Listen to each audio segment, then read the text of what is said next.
Dear friends and colleagues, I'd like to sincerely congratulate you on the new year of 2022.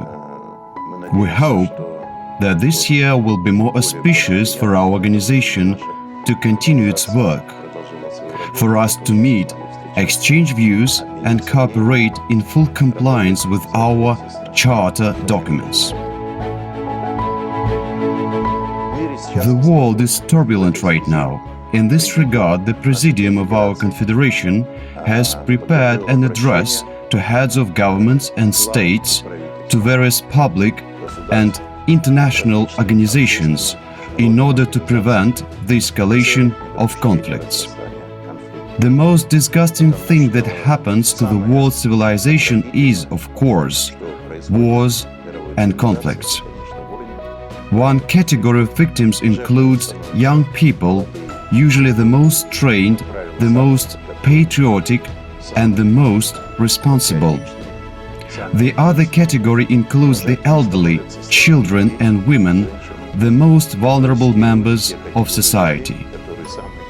In this regard, we must do everything to prevent armed conflicts from escalating and to avert new ones. We appeal to you, the leaders of the organizations that make up our International Confederation, to convey our address to your leaders and to the broad audience in your states. I'm sure that we're united. We need to do everything in order to preserve peace.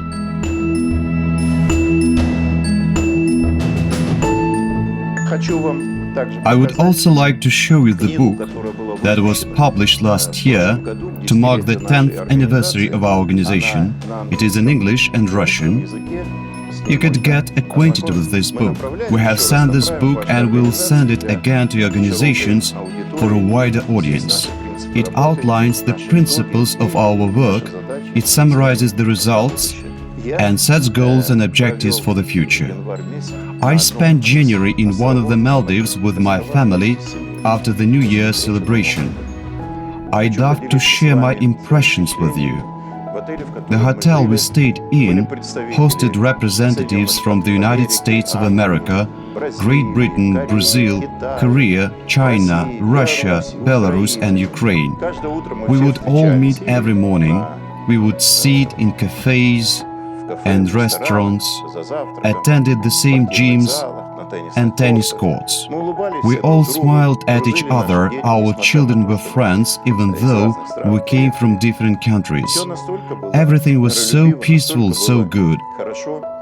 I'm sure that most people on the planet do not want war.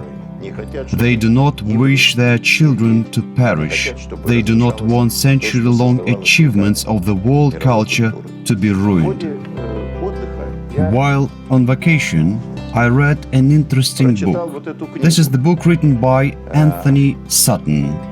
He is a brilliant journalist and a writer from the United States of America. And this book is titled Wall Street and the Rise of Hitler. I advise everyone to read this book. I think it is available in many countries around the world. Based on research, on a clear economic and political analysis, it proves how particular circles in the United States, especially bankers, interested in huge profits, brought Hitler to power. The book describes how they made huge profits during the Second World War. I'd like to emphasize that behind any political power there is a lot of money.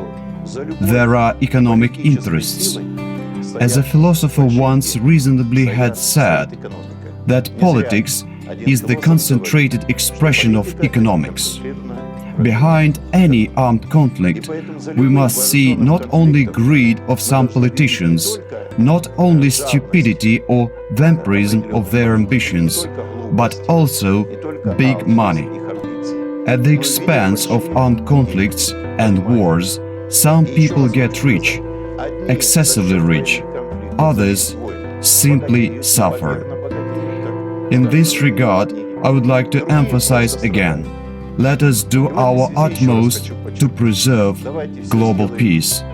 Let us do everything we can for our children to live happily, to be friends.